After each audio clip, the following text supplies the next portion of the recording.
apakah di 2022 ini kita akan ada kenaikan gaji gitu. Waduh. Kan saya bagian Bapak deh, boleh disebut atau enggak boleh deh Pak. Tapi departemen apa sih yang paling suka bermasalah? Ya kalau disensor ya. Yang paling bermasalah. Gaji CEO itu berapa sih? CEO time gue ya. Gaji CEO-nya Thai. Pak Irwan. Pak Irwan, gaji Pak Irwan.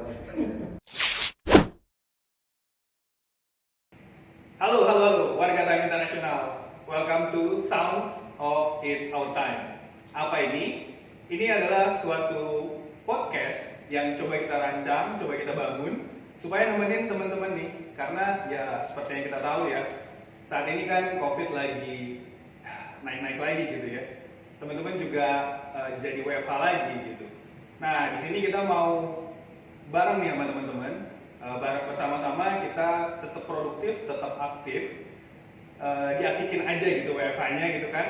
Dan kita juga mau ajak teman-teman untuk menambah wawasan dengan cara yang seru melalui podcast ini.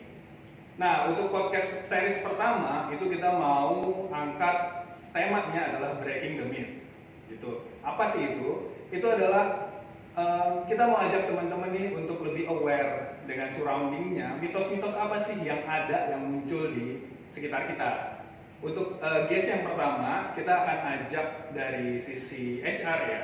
Mungkin yang teman-teman juga pasti banyak nih dengar mitos-mitos tentang HR gitu. Nah, teman-teman juga udah partisipasi aktif di IG It's Our Time. Thank you so much. Kita dapat banyak pertanyaan. Nah, kita di kesempatan kali ini kita akan coba datangkan apa tuh namanya? Apa ya, Dev? Narasumber ya. Narasumber dari HR-nya sendiri, expertnya kita coba datangkan dan nanti kita konfirmasi teman-teman. Bener nggak sih mitos yang teman-teman sudah sampaikan itu? Tuh, oke. Jadi kalau penasaran apa jawabannya dari The Expert, stay tune, nanti kita bahas. Oke, teman-teman kita kembali lagi. Tapi dari teaser yang udah di-share di Instagram, pasti teman-teman udah tahu dong sosoknya nih siapa sih yang bakal kita undang di episode pertama podcast kita. Ada yang udah tahu? Yakin? Coba deh. Temanya kan adalah HR at time ya. Nah, kita coba panggil expertnya siapa lagi kalau bukan Pak Ferdinand Muljanto sebagai General Manager of HR di Time Internasional. Ayo dong, tim produksi mana nih? Drum roll. Silakan Pak. Halo. Iya. Apa kabar? Terima kasih Pak sudah menyempatkan datang di sesi pertama podcast kita. Thank you. Ini lepas aja ya? Lepas aja Pak. Kita udah semuanya, by the way teman-teman, kita udah antigen, semuanya prokesnya aman ya. Gitu. Kita jadi tetap mencoba tetap sehat lah ya intinya ya. Gimana nih Pak? Kita kan mau bahas tentang breaking the myth atau mitos dari HR gitu ya. Tapi sebelum ke sana, saya yakin ada beberapa di antara teman-teman juga mungkin, walaupun kayaknya sih nggak ada ya Pak ya, yang belum kenal nih sama Pak Ferdi. Boleh kenalan dulu nggak Pak? Ya belum kenal ya? Kayaknya nggak ada ya Pak. Ya nggak tahu juga, mungkin ada, mungkin nggak tahu juga. Oke. Biasa orang manggil gue Ferdi, namanya Ferdinand Mulyanto, biasa dipanggil Ferdi. Sudah di Time hampir 10 tahun, nanti April ini 10 tahun. Yang belum kenal berarti ya mungkin karena WFH gitu ya. Jadi kadang-kadang dulu kalau zaman dulu tuh kita kan selalu dikelilingin ya karena baru pasti kenalan gitu. Betul. Khususnya head office. Cuma mungkin sekarang karena WFH jadwalnya nggak ketemu. Jadi kalau belum kenalan, halo, salam kenal semuanya yang baru bergabung juga dengan Time International, welcome on board. Thank you Pak. Mitos pertama nih Pak. Berarti langsung mitos nih. Mitos pertama ya. Itu berarti Ferdinand Mulyanto ya Pak, bukan Muljanto ya Pak. Oh, oke. Sebenarnya Pak, this is interesting. Actually nama keluarga itu Mulyanto. Cuma waktu saya lahir yang nulis nama itu orang zaman dulu Y-nya diganti J. Jadi in my family I'm the only one yang pakai Muljanto. The rest, my brother, my sister, itu semuanya Mulyanto. Oh, pakai Y jadi. Iya, gara-gara yang salah nulis zaman dulu. Yang bagian nulis akte lahir di kampung itu ya. Iya. Oke, iya. Berarti teman-teman itu ya, ingat ya. Jadi spellingnya ya Pak ya. Pronunciation-nya adalah Mulyanto. Iya. Oke, itu mitos pertama Pak. Bukannya saya mitos ya.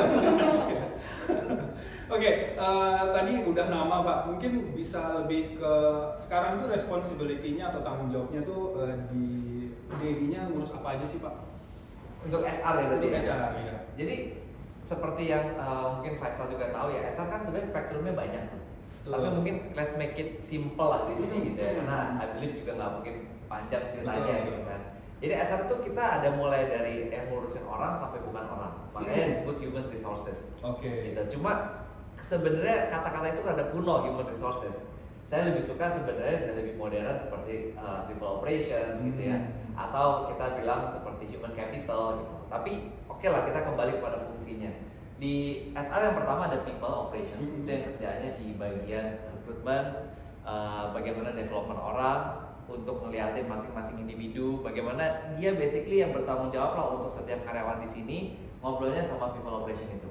Yang dekat ya Pak sama bisnis ya. Ibaratnya dekat, nah, mereka harus duduk dengan bisnis, paham apa yang terjadi di bisnis, kebutuhan orangnya seperti apa, karakter personnya seperti apa, itu ada di timnya Ibu Vera di people operation. Oh, I see. Gitu. Nah, tim yang kedua untuk support, kita ada namanya HR system, support and governance. Nah, ini segala sesuatu yang mendukung kita bisa jalan nih, ada pengajuan cuti HR system. Terus untuk mendukung performance appraisal kita ada di dalam HR system juga. Yang mungkin kalau kita sakit kita mesti ada asuransi nih ya, BPJS kita, asuransi swasta yang kita punya. Bagi karyawan yang meninggal dunia asuransi kematian itu ada di bagian benefit. Terus di benefit lainnya seperti ada kendaraan, tunjangan level, komunikasi, transportasi, itu semuanya dikerjakan di bagian benefit di tempatnya Mas Aksan. Juga di tempat itu sekarang kita sudah gabungkan nih, karena kan sifatnya dengan support dan sistem. Yang supportnya sudah ada tim general affair. Itu yang untuk kayak kita kantor ini sekarang, gitu kan, yang memastikan bahwa kantornya berjalan baik, bersih. Terus juga safety health protocolnya jalan, gitu. Kita juga punya teman-teman office assistant yang memastikan kantor kita bisa rapi, itu ada di situ. Gitu. Terus kita juga nggak kalah penting kalau orang mau maju nih, kita organisasi kan berkembang. Saya masuk 10 tahun lalu karyawannya 450, sekarang sudah 1.100. Wow. Organisasinya nggak bisa sama dong Sam. Betul. Nggak mungkin organisasinya dulu bentuknya begitu ya gitu aja terus gitu. Kita punya organization development yang membantu strategic partnering dengan shareholders, dengan manajemen untuk melihat harusnya gimana sih organisasinya time international. Karena itu bertumbuh juga ya Pak. Karena bertumbuh dan berkembang. Dan contoh misalkan kayak zaman dulu kita punya logistik mengcover daerah Jakarta. Misalnya logistik kita nggak bisa hanya Jakarta, nggak akan cukup karena kita punya di seluruh Indonesia.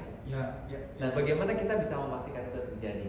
PT kita tadi misalkan ada 5, sekarang sudah ada berapa belas. Nah, bagaimana struktur organisasi di finance dan lain-lain harus tercapture. Jadi itu yang dikerjakan oleh tim organization development, gitu. Dan yang satu lagi ya juga untuk bagaimana orang-orang secara individu kalau mau maju. Nah, kita kan harus bekali terus ya Sam. Penting ini Pak. Nah, ya departemen lu kan ya. Departemen Faisal, learning and development. Gitu. Jadi di departemen ini kita ini benar-benar pure tentang orang, bagaimana kita mau melihat orang maju dan berkembang dan kita bantu ke situ. Betul. Mudah-mudahan itu menggambarkan lah. Jadi paling tidak dapat gambaran besarnya ya Pak, helikopter view-nya bahwa HR itu menarik sih Pak. Bukan karena saya LND ya teman-teman. Tapi dari penjelasan Bapak tadi, even saya sebagai LND kan HR sendiri punya spektrumnya masing-masing gitu ya Pak. Ternyata luas banget ya. Luas HR sekali. Cukup end to end gitu yang dikerjain ya Pak. Betul. Nah, kan ada beberapa juga dari komen-komen yang kita dapat dan termasuk saya juga waktu dulu gitu ya sebelum banyak nyemplung di HR itu berpikir kalau HR means gajian gitu ya. Jadi lebih stereotip itu yang tertanam tuh gitu. Jadi sekarang mungkin kita coba apa ya Pak ya? Kita coba luasin wawasan kita bahwa ternyata di setiap aspek HR ini ada yang bisa kita gali gitu. Betul. Benar ya? Kita juga udah tanyakan di teman-teman di Instagram It's Our Time. Itu kalau yang teman-teman dengar itu stereotip tentang HR itu apa sih? Tuh. Dan kita udah kumpulin. Seru-seru banget pertanyaannya. Ada yang susah gak? Enggak sih Pak. Kalau yang susah kamu yang jawab ya? Gitu. Nanti saya lempar Ada aja. jawab Sinta gitu. Sinta boleh. kamu yang jawab. Boleh. Nanti kita nggak kita pilih tapi Pak, langsung Oke. langsung kita berikan aja ke Bapak ya.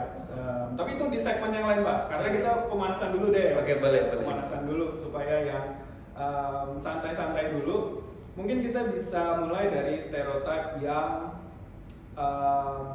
secara umum mungkin kita dapat first impressionnya seperti itu, dan kalau kita Google itu munculnya itu gitu.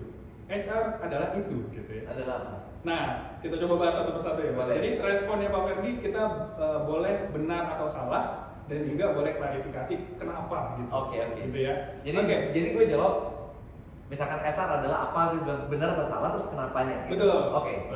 Oke, yang pertama, HRD itu adalah kumpulan orang-orang yang hidupnya sehat dan disiplin. Benar atau salah? Salah. Oh, salah ya. Ya tentunya HRD orang biasa kan ya. Oh iya. Manusia biasa yang juga sama, saya tahu persis gitu ya, struggling bangun pagi masuk tepat waktu, sama, iya, sama, ya kan? Makannya juga masih anak-anak micin semua, Oh, pasti. ya kan? Bukan hanya suka micin, kadang-kadang suka yang boba, ya kan? Iya. Sama juga gitu ya. Tapi memang we are very lucky and we are very fortunate di Time International itu. Semakin kesini makin banyak yang concern sama kesehatan. Dan saya melihat itu bukan hanya di HR sih ya, tapi juga di berbagai departemen. Tapi di HR saya juga melihat tim saya banyak yang fokus kesehatannya lebih. Mungkin karena pandemi juga Sal. Ya. Mungkin karena pandemi mereka juga aduh gue mesti sehat gimana nih. Betul. Gitu kan. Jadi jawabannya sebenarnya salah, tapi we are very fortunate banyak yang sekarang lagi berusaha untuk lebih sehat. Dan I think that's very good untuk kita semua di sini gitu ya. Apalagi during this pandemic. Being healthy is really key sih. Kita bisa jadi pinter, tapi kalau kita nggak healthy, agree. It's very priceless sekarang kesehatan itu. Sekarang apalagi ya karena COVID pandemi ini juga ya. Exactly. Jadi kita harus benar-benar benerin dari dalam gitu. Betul. Kayaknya tapi Pak Ferdi juga salah satu yang benar-benar concern tentang itu ya selama pandemi ini Pak ya. Yes. Gitu ya. Apa boleh cerita dikit nggak Pak? Apa yang pada saat pandemi ini jadi lebih aware gitu Pak tentang kesehatan ya? Relate sama yang tadi mitosnya. Jadi sebenarnya kan banyak lihat orang posting kesehatan gitu ya. Saya sendiri kurang suka yang olahraga berat-berat gitu loh. Cuma saya merasa bahwa pemikirannya sederhana sih. Anak saya sekarang 12 tahun sama 10 tahun. Ya. Saya ingin pada saat nanti suatu hari mereka menikah, punya anak, saya masih bisa main sama cucu saya. Oh. Sebenarnya itu berangkatnya. Iya. Gitu. Saya pikir dan 20 years from now, I still have to be healthy, masih bisa gendong, masih bisa ngejar cucu saya. Okay. Sebenarnya itu semangatnya dari situ tua banget pikirnya ya.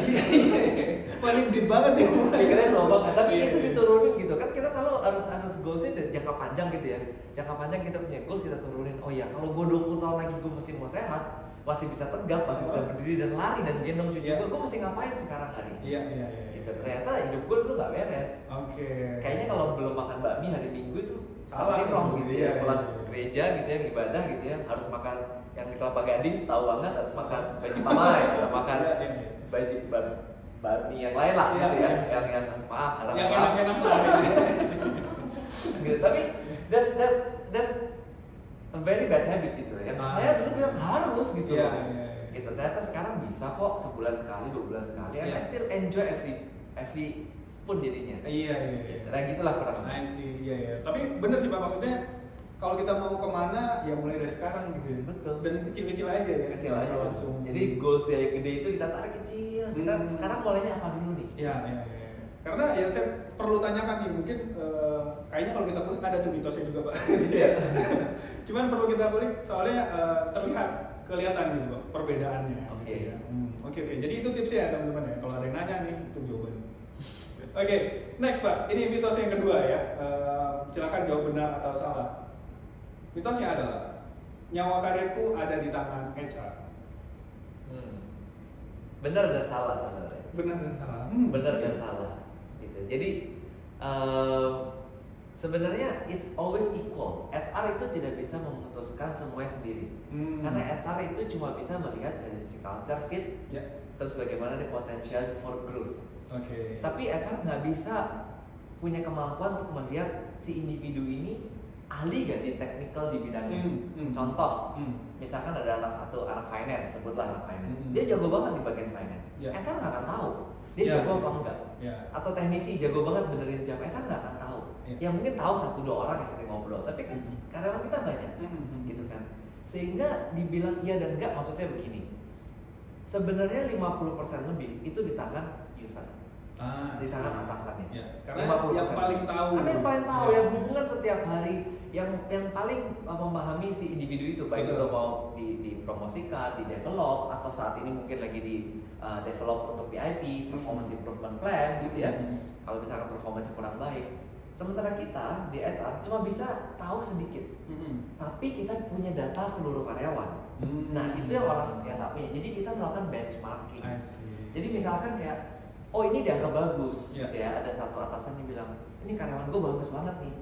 Terus HR akan bilang kan, oke, kasih datanya dong ke kita.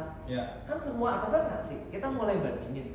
Actually ini nggak se-extra miles yang sebelah sini loh. Gitu. Dan dari situ baru kita bilang, Pak, ini sebenarnya kalau masuk di dalam data kita punya, mungkin di Bapak luar biasa, tapi secara umum dia masih belum yang di misalkan top 20 gitu. Gitu. Jadi itu sebenarnya yang dimaksud. Karena kita punya data the whole employee, kita capable untuk bisa melihat perbandingannya lebih luas. Gitu. Dan istilahnya keluarnya dari HR, makanya muncul mitos ini. Betul. Dan keluarnya adalah keputusan itu selalu dari HR. Dan ini untuk para atasan. Kita itu semua sebagai atasan bertanggung jawab terhadap diri kita dan anak buah kita, gitu kan ya. Jadi kadang-kadang yang lucu adalah kalau yang menarik dan lucu at the same time. Kalau berita baik yang nyampein atasan, kamu naik gaji, bonus kamu sekian. Tapi kalau misalkan nggak bagus, aduh gue udah fight tuh, HR nggak setuju. Gitu. Nah itulah yang membuat mitos ini terjadi.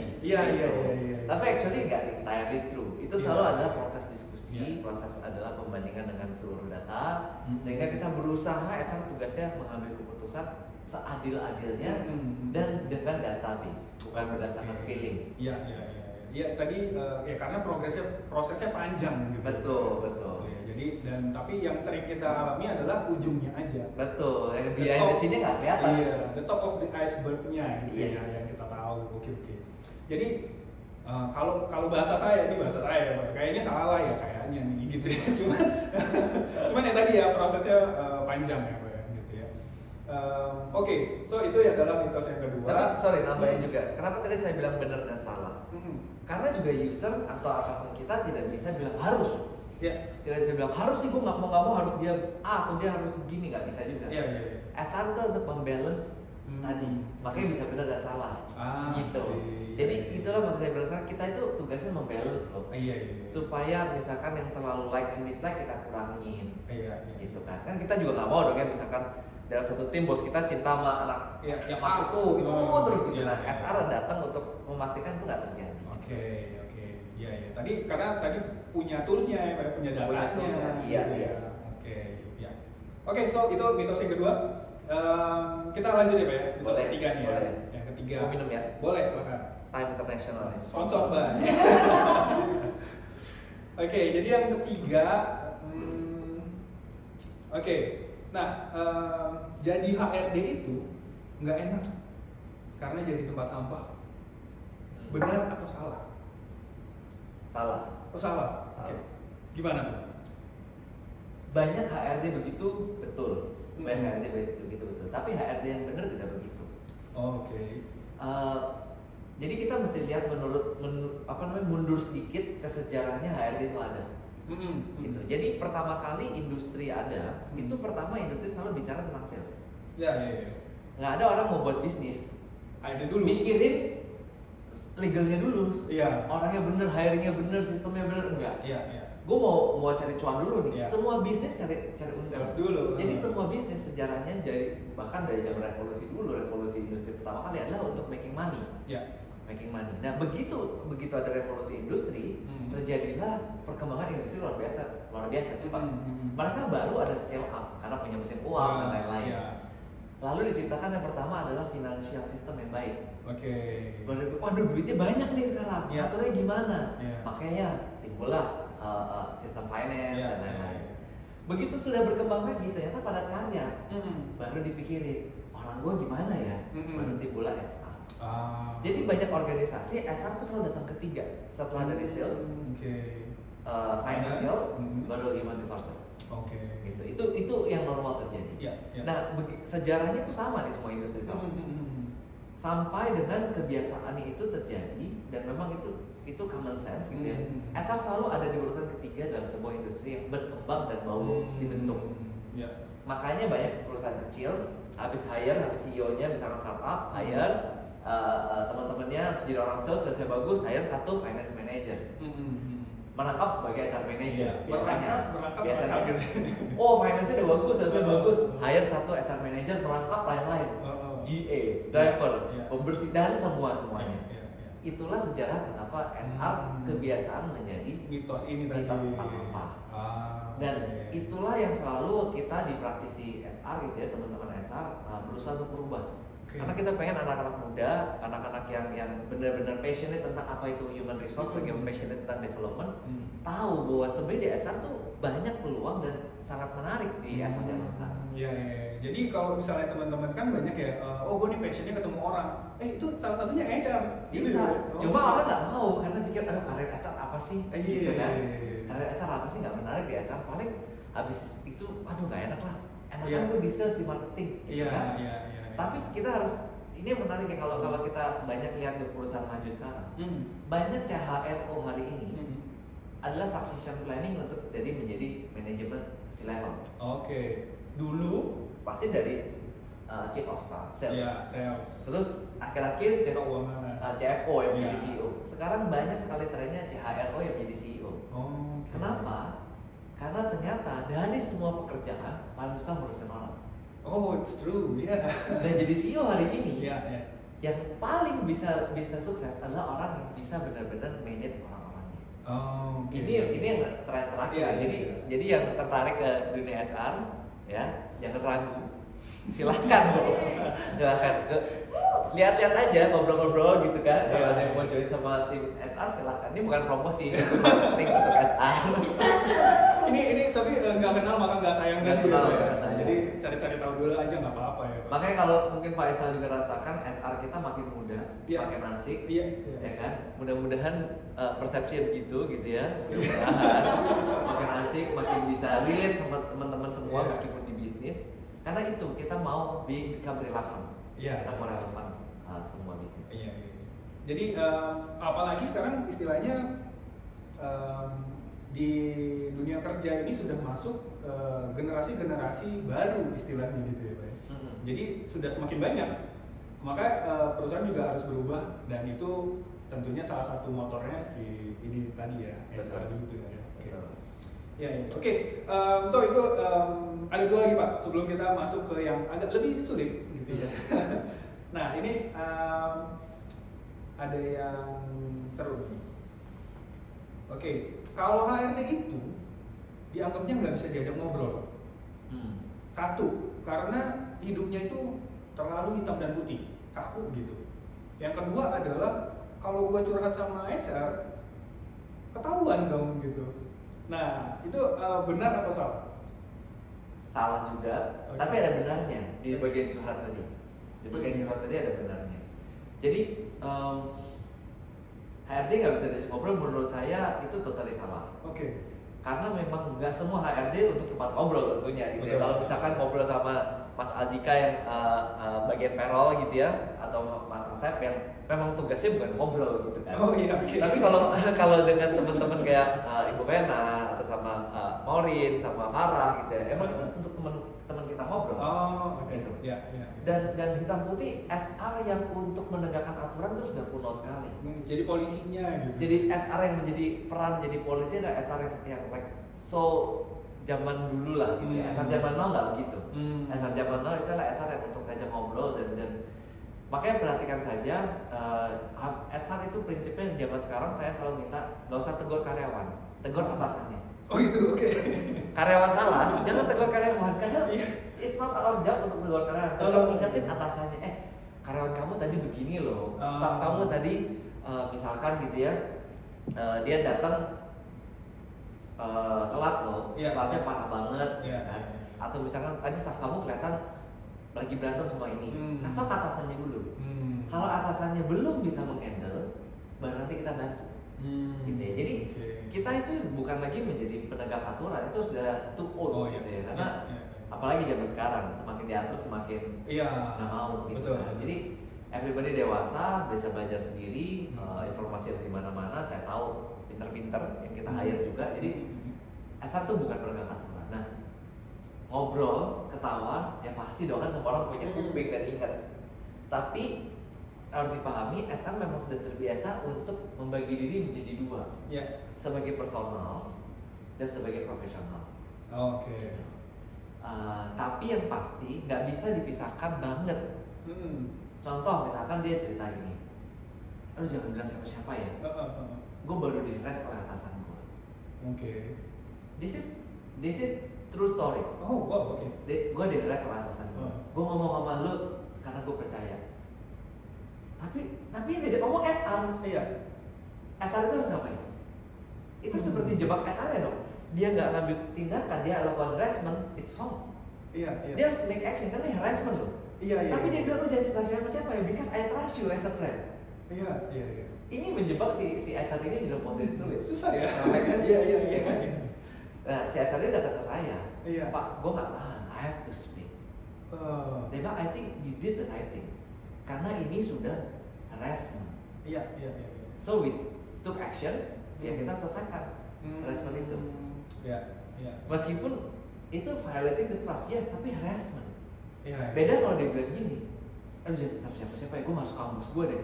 Bos gue suka apa gue pulang cepet. Iya. Kan? Kita suruh kerja dia gak bantu. Ya udah kalau gitu gak akan dibahas. Karena bukan harassment. So HR akan tahu nih sensitivity of the information. Kalau sifatnya harassment, sifatnya untuk sesuatu yang sangat kayak fraud gitu ya. Fraud, nggak mungkin dong kita keep. Misalkan kakek jangan, lo asalnya, gue baru ngambil 500 juta nih, tapi jangan bilang ya nggak mungkin dong. Gitu ya. Itu sih kali ini nggak pernah ada. Cuma yang harassment ada. That's true story. Iya. Oke. Jadi ya itu juga ini ya challenge-nya sebagai HR ya Pak ya. Yeah. Untuk bisa membedah itu ya. Betul. Mana yang bisa kita harus ditindaklanjuti, mana ya. Betul. Makanya kita punya tim yang juga di HR sendiri kan kita juga sering ngobrol kan. Untuk sama-sama belajar kasus kita tanpa menyebut nama, kita sering belajar kasus. Kalau gini kita mesti ngapain? Karena kadang-kadang event sampai hari ini saya juga belajar dari tim saya. Ya juga ya, kalau kasus gini ngapain ya? Dan kita brainstorm di people operations gitu kan ya. Pak, mendingan gini aja dan seterusnya. Jadi di situ kita juga bilang, oke, let's try this method. Yang penting kita punya beberapa guideline dan prinsip lah. Kerahasiaan. Itu kita jaga. Gitu kan. Pun harus kita buka ya pintu kita aja. Gitu, kerahasiaan. Terus kita juga punya jaga keadilan. Jadi nggak kayak bilang karena ini suka, karena ini baik, karena ini pernah kasih kita makanan, nggak ada urusannya. Ada terus terjadi. Gitu. Jadi prinsip itu yang menjadi dasar lah perusahaan-perusahaan kita. Iya. Oke, seru ya Pak ya. Jadi agak kalau seksi udah gitu masuk ya. ke kasus lebih seru lagi. Wah. Nggak bisa sekali doang. Iya, Kalau iya. kita ngomongin kasus dasar seru banget dan banyak sekali dan yang kayak di sinetron juga banyak gitu. Oh gitu ya. Coba mungkin nanti kita tanyakan dulu nih ya dari aspirasinya teman-teman nih. Kalau memang ternyata menarik, kita coba bikin Pak. Rahasia tapi kan. Oh iya. Bikin rahasiaan. Ada satu lagi Pak. Satu lagi adalah sebelum kita masuk ke segmen selanjutnya ya. Kalau ternyata HRD juga dinilai pandai menilai orang atau kayak bisa baca pikiran orang, itu benar atau salah? Nggak ada lah ya. Nggak ada ya? Tiga orang. Bukan psychic gitu ya Pak, bisa Bukan baca psychic. nggak ada ya? Menarik sih, ada beberapa HR yang tulisan psikologi kan. Ya jadi kayak ada Devi, ada Lucia psikologi gitu. Terus di atas kayaknya ada Vena gitu ya. Di 28 maksudnya? Di Pak? 28 Oh, ya. iya. 28 ada Vena, ada siapa lagi ya. Ya ada beberapa lah. Nah, teman-teman yang psikologi, which is saya enggak gitu ya. Jadi saya respecting itu profesi yang sudah susah belajar. Dia belajar tentang pattern of behavior. Oke. Dengan ciri-ciri tertentu. Gitu ya. Jadi misalkan behavior ini ciri-cirinya apa? Itu ada scientificnya, it's proven, it's methodological. Tapi kita bukan peramal, kita bukan cenayang, kita membaca pattern of behaviors. Nah, umumnya karena itu didiskus dan itu menjadi makanan sehari-hari, gitu ya. Oh kalau ini begini, ada kemungkinan, potensial meaning itu. Dan kadang-kadang tebakannya mendekati, karena memang scientific. Scientific. Contoh deh yang paling sederhana, misalkan kayak kita semua kan orang ada FOMO-nya ya, ada FOMO gitu ya. Pada saat kita lagi kita tahu sendiri sekarang kasus yang lagi itu beberapa penipuan finansial di Indonesia, investasi binomo dan lain-lain yang terjadi itu. Kenapa sih itu bisa terjadi dengan flexing, orang bisa ikut dengan flexing jamnya, mobilnya, gaya hidupnya, orang bisa ikut karena itu pattern of behavior. Manusia attract to shiny things, to wealth. Jadi kalau we keep showing wealth itu pasti akan punya banyak followers. Itu pattern of behavior kesal. Oh wow, ini Gitu. tips buat teman-teman yang mau jadi Jangan, mungkin. jangan betul. Jadi kalau kita pamer wealth pasti ada banyak followers. Kita pamer lifestyle yang seru pasti banyak followers karena memang people attract to that. Nah, itu yang dimanfaatkan para penipu-penipu yang baru lagi. Saya nggak bisa bilang lah ya, penipu apa enggak, masih kepolisian lah ya. Tapi yang kejadian itu dia memanfaatkan tadi. Nah artinya apa? Pattern of behavior itu scientific. Nah itu teman-teman HR karena terbiasa dengan pattern of behavior, jadi kesannya bisa melakukan correct guess, tebakan yang lebih tepat. Tapi ya bukan cenayang, itu tebakan aja. Jadi ada ilmunya. Ada ilmunya. Meskipun kayak saya bukan psikologi, tapi karena I learn from them, I hear them bertahun-tahun sih di HR. Kalau kasus ini umumnya begitu, gitu kan ya. Pelanggaran ini biasanya disebabkan apa? Lama-lama kita creating patterns. We learn from them. I see. So it's not a superpower ya, bukan? Nah, itu kebiasaan aja. Habit ya lebih. Iya. Oke, jadi udah clear ya teman-teman ya. Untuk mitos-mitos yang awal nih, tadi udah diklarifikasi sama Pak Ferdi, thank you. Nah sekarang rasanya udah cukup nih pemanasannya Pak. Oh ini baru pemanasan? Ini pemanasan. Gitu. Jadi sekarang nih kita ada dengerin dari selama ini deh. Pasti ya teman-teman ya, please dengerin kita. Dan capek-capek gak dengerin gimana ini? Nah ini adalah pertanyaan yang kita collect nih Pak dari Instagram. So teman-teman next kalau ada kita update di story, please join karena kita bisa bantu teman-teman buat klarifikasi gitu. Nah ini salah satunya nih Pak. Ini tapi saya agak ragu nih menanyakannya Pak, apa ya Pak? Boleh dong. Boleh ya. Kan ada Sinta kalau susah. Oh iya. Sinta yang jawab pasti kalau susah. Iya. Oke, pertanyaan pertama ini agak sensitif nih Pak, apa ya? Apakah gaji SPV akan naik? Ini berarti bukan di luar ya Pak, ini lebih ke fokus ke time internasional ya.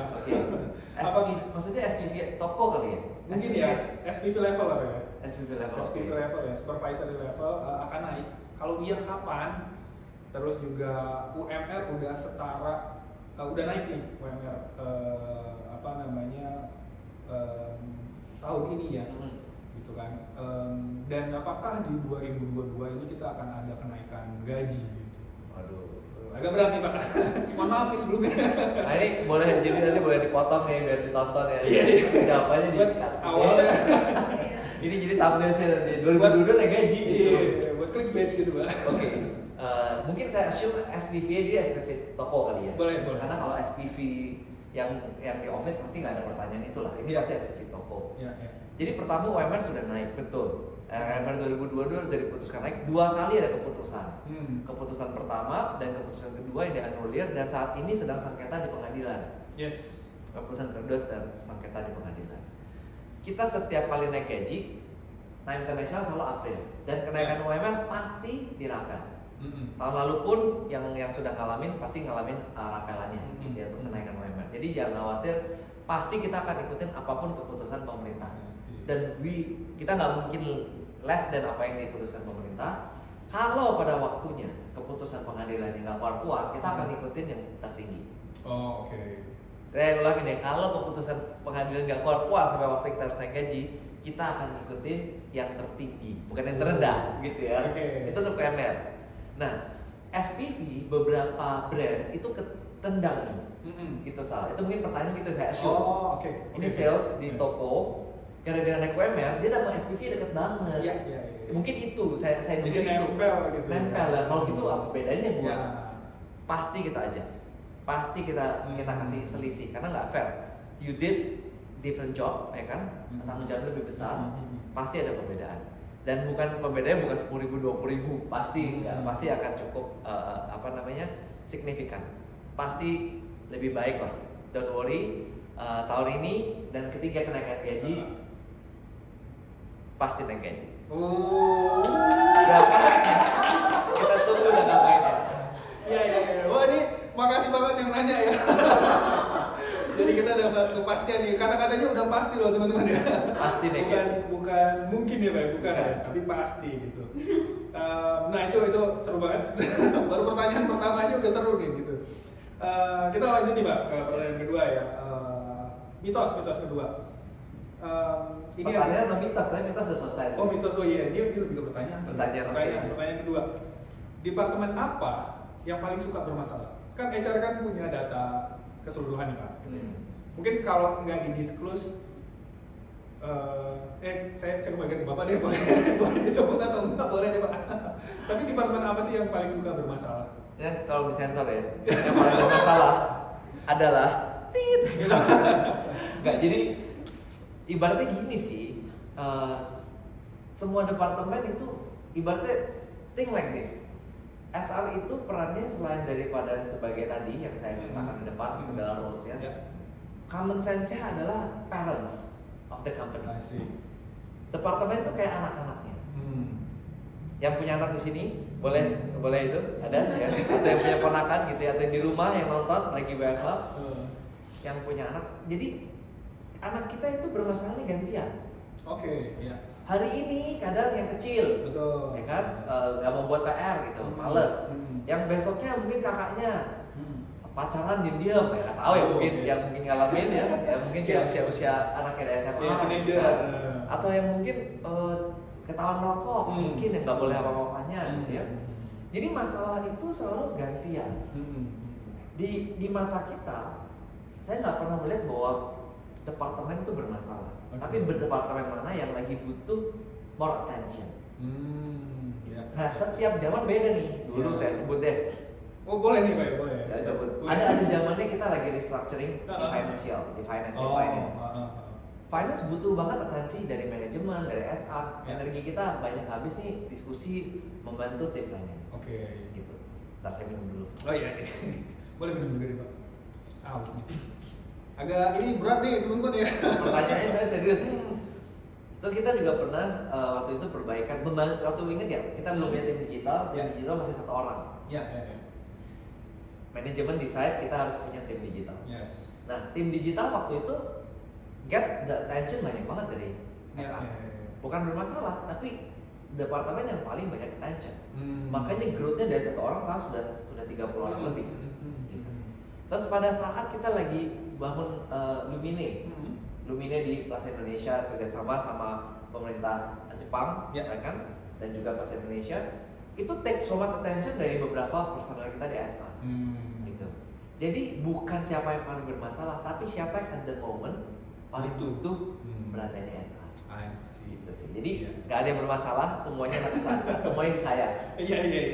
Tinggal ya tadi ya lagi mana yang lagi butuh nih, butuh dikembangin, butuh lagi restructuring, atau butuh mungkin lagi ada perubahan kebutuhan, jadi harus dibesarkan atau dikecilkan, downsizing atau dibesarin. Itu karena juga sesuai sama tadi yang Pak Ferdi sebut bahwa HR yang sekarang itu lebih ke close to the business gitu ya. Betul. Ini jangan khawatir. Tolong introduksi. Oke. Panjang ya. Episode 1. Episode 1 ya. Mau dimaklumi ya. Oke. Pertanyaan berikutnya Pak. So tadi udah terjawab ya teman-teman ya.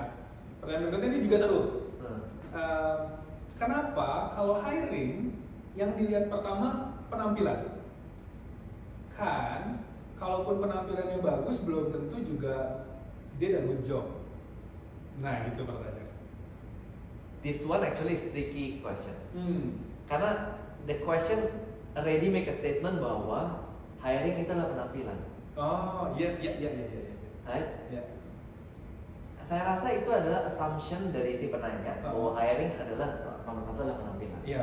Dilihatnya penampilan dulu. Gitu. Karena actually itu enggak, it's wrong. Oke. It's totally wrong. Hmm. Bukan yang pertama. Hmm. Tapi penampilan di dunia retail, especially yang ada di toko, Hmm. cukup penting. Hmm. Tapi bukan yang pertama. I see. Karena gini, saya ngobrol juga sama tim saya. Bisa gak sih kita hiring semua kayak tim di Excel, Axiata, kalau teman-teman lagi benerin Excel gitu ya, rambutnya sama semua, ya kan? Oke. Cantik, atau kayak tiketing di 21, Oke. tinggi semua, Iya. kurus semua, cantik semua. Bisa Pak, tapi kan kita nggak seperti itu. Makanya kalau kita ke toko, kita punya berbagai tipe, ya kan? Baik mungkin ada yang kulitnya terang, kulitnya gelap, ada yang mungkin badannya lebih besar, ada yang lebih kurus. Semua tipe kita terima. Itulah asumsi itu keluar karena mungkin ada beberapa orang gitu ya, yang fokus dalam penampilan di dalam hiring. Tapi hiring fokus ke penampilan, it's not. Saya bilang that's totally wrong question. At the beginning udah salah tuh pertanyaannya. Karena it's tadi ya half statement gitu kan. Tapi yes, penampilan di dunia retail cukup matters. Kita juga nggak mau dong, misalkan kita mau beli tas 150 juta yang nawarin kita bawa badan gitu.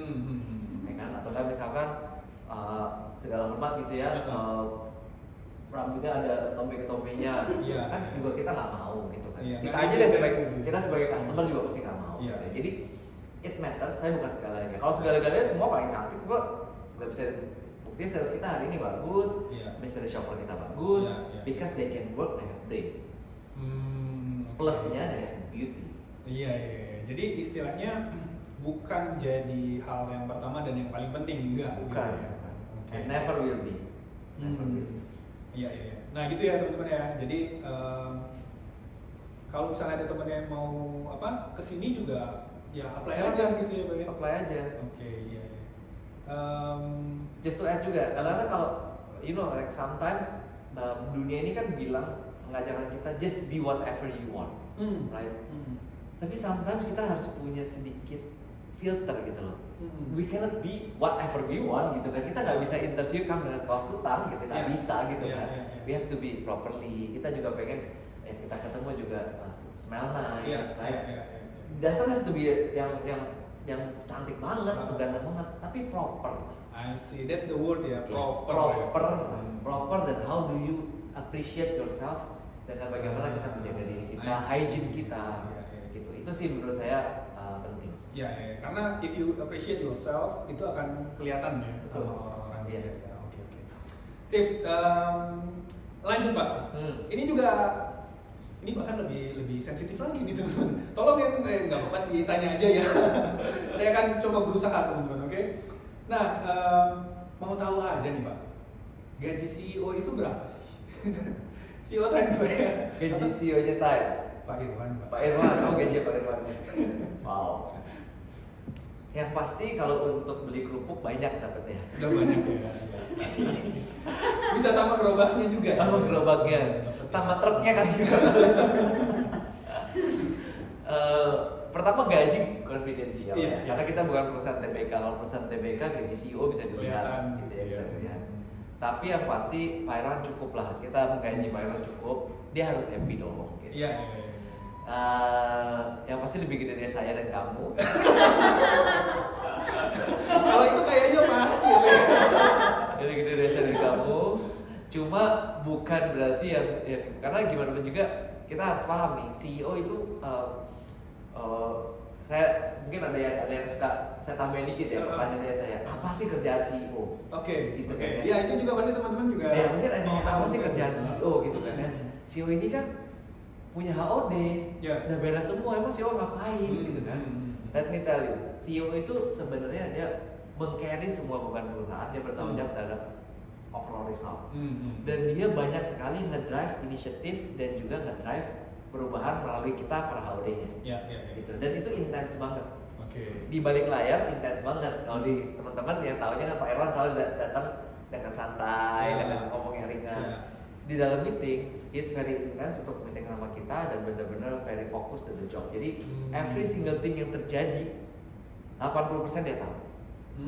Dan dia on top of that. The big thing ya, bukannya kayak small things ya. The big things 88%, 90% dia tahu. Oke. Dan dia on top of that, dia juga terlibat dalam setiap pengambilan, mostly pengambilan keputusan besar. Gitu. Nah, that's why the remuneration harus baik. Sesuai. Harus sesuai. Iya benar. Kerupuk, gerobaknya, bakwan, Abangnya juga. abangnya. Cukup lah. Cukup teman-teman, udah ya. Jangan khawatir, cukup. Ya, udah ya cukup ya teman-teman ya. Nah lanjut, gini Pak, ini udah mulai tadi kan udah ke gaji gitu kan ya, ada pertanyaan juga ke CEO gitu. Nah sekarang lebih ke activity nih. Ke activity ada teman-teman yang punya hobi untuk naik gunung. Gitu. Jadi dia nanya nih, kalau saya naik gunung bawa bendera It's Our Time gitu kan, disupport nggak ya? Gitu. Disupport maksudnya apa? Disponsori gitu? Disponsori mungkin. Oh dikasih apa ya? Iya. Oke, sih. Kan termasuk branding gitu maksudnya. Iya. Wow. That's a very good question and I'm very happy ada pertanyaan ini karena basically It's Our Time itu milik kita bersama. Gitu, Sal. Jadi every activity, employee activity yang tidak terlalu eksklusif. Ada harus digaris bawah ya, tidak terlalu eksklusif. Yang bisa di-join oleh many people, kita pasti support. Oh, oke. Itu yang pertama. Yang kedua, yang tidak resiko. Kalau contoh naik gunung, personally dan memang secara safe dan protokol kita nggak boleh support. Bukan nggak mau, tapi nggak boleh. Iya. Karena perusahaan tidak boleh mengendorse kegiatan yang berbahaya. Oh, wow. Oh, Contoh, sih itu. iya, contoh misalkan saya sama kamu gitu ya, kita mau atau enggak HR atau siapapun gitu ya, kita mau motor trail, boleh nggak? Nggak boleh. Oh, oke. Kalau kita mau disentul dengan the whole safety yang benar-benar proper, pasti bisa. Asal safety udah lewat requirement safety. Tapi kalau cuma pergi berdua, ini nggak bisa. Oke. Nah, kegiatan-kegiatan yang high risk, yang safety-nya butuh di-verify oleh professionals, kita nggak bisa support. Gitu. Karena kita tidak boleh perusahaan itu tidak boleh formally mensupport kegiatan high risk itu. Bahkan kita harus memitigasi, melarang, mengedukasi, gitu ya. Nggak mungkin kita mengencourage kan. Gitu. Meskipun saya tahu di luar sana teman-teman pasti ada yang hobinya mungkin extreme sport, yang mungkin turun naik sepeda dari Sentul dan lain-lain. Kita as a company nggak bisa. Tapi kalau misalnya ada yang lain nih mau buat memasak bersama kan nggak ada lah ya resikonya. Paling resikonya apa, kecipratan minyak gitu kan. Atau resikonya kalau makanannya enak ya gemuk gitu kan. Ya itu boleh, gitu. Boleh silahkan. Atau ini mau pilates gitu ya, atau mau olahraga, boxing yang memang sehat, yang resikonya rendah. Boleh buat proposal, boleh dikasih tahu jumlah orangnya berapa, ya kan? Planningnya setahun gimana, silahkan. Pasti kita akan pertimbangkan untuk kita support. So, menarik karena itu juga wawasan baru buat kita. Yang pertama adalah, ternyata ada keterbatasan kalau ada resiko tinggi itu nggak boleh ternyata. Betul. Tidak boleh. Sama yang kedua berarti ternyata juga kalau kita punya hobi dan mau kita dapat support, berarti kita harus juga bikin penanggung jawabnya gitu ya. Dan tidak eksklusif. Ya. Itu kuncinya juga tidak boleh eksklusif. Iya. Gitu. Jadi harus karyawan lain dia bisa ada sistem karyawan lain bisa ikut. Oke. Tidak boleh. Ini kita cuma bersepuluh ya, tapi kita doang bersepuluh nih, nggak bakal ada orang lain, nggak bisa. Nah ini adalah komunitas yang kita bangun. Everybody boleh masuk loh. Iya. Gitu. Nanti ada cara registrasinya, ada sistemnya, gitu. Oh boleh banget. Mau hobi moto, mau buat misalkan time foto boleh, mau buat time dance boleh. Gitu. Dan saya encourage banget kalau ada yang mau setelah pandemi silahkan. Atau misalkan di WFH apa ya? Time apa itu loh? Baca bareng, belajar bareng gitu kan? Ya. Kalian banget ya. Jangan yang lain. Ya terus ya kalau yang kayak gitu-gitu yang open untuk karyawan lain yang tidak eksklusif, silakan dibuat dibangun. Time rider yang saya dengar gitu. Bisa ada prosedurnya. Kita mau dong, ini kita open for public. Ini cara open for other employees. Ini loh cara registrasinya. Ini susunan pengurusnya. Ah. Ini pertanggungjawaban planning 1 tahun, boleh? Ya, ya, ya. Boleh. Oke. Well, ini info bagus banget supaya kalau kita punya hobi tapi kita mau disupport, kita tinggal ikutin langkahnya ini tadi aja gitu Iya, ya. Pak, ya? iya. Nanti akan disupport gitu. Yes. Oke. Memang ini udah dipikirin lama, cuma kemarin pada saat kita mau jelasin ke karyawan gitu ya, pandemi kan, jadi ya udah kita tunggu.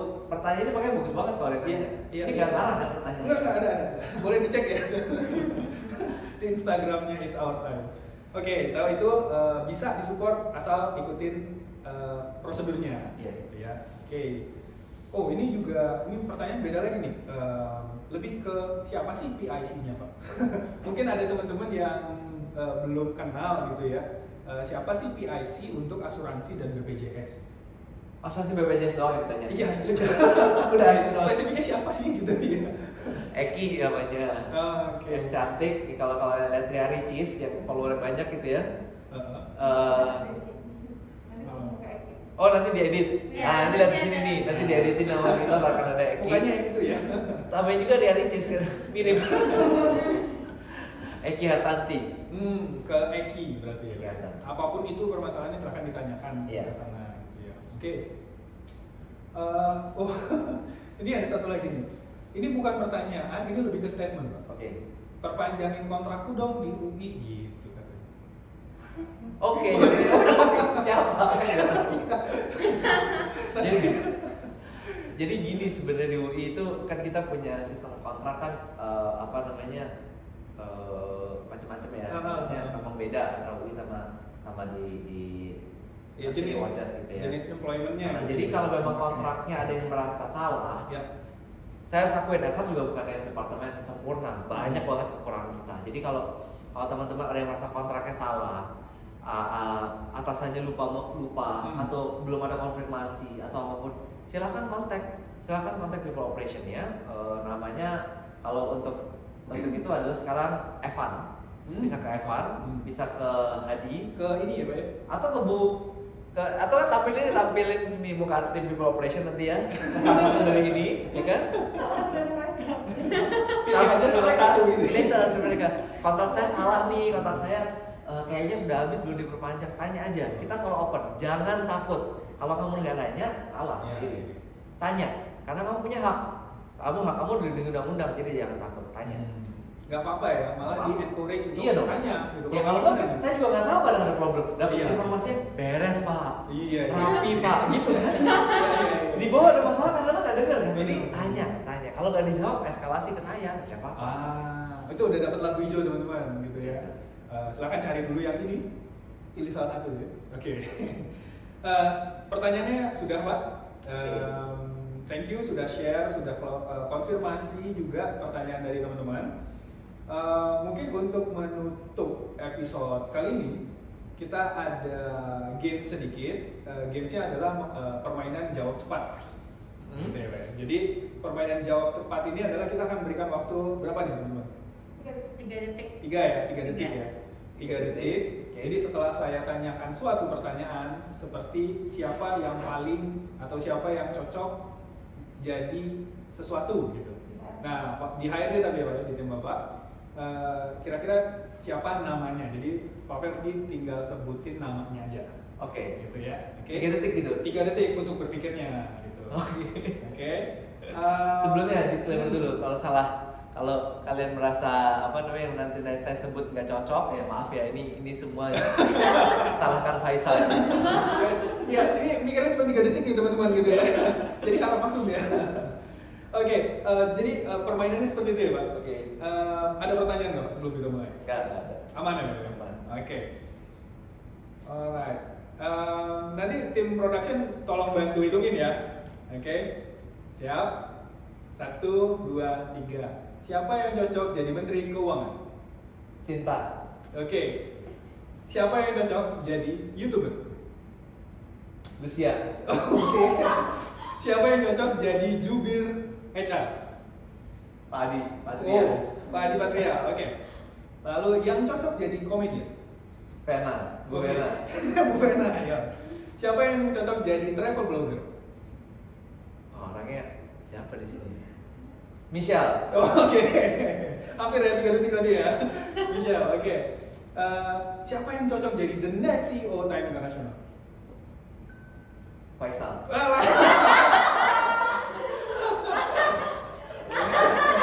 Oke. Lanjut, siapa yang cocok jadi superhero? Superhero.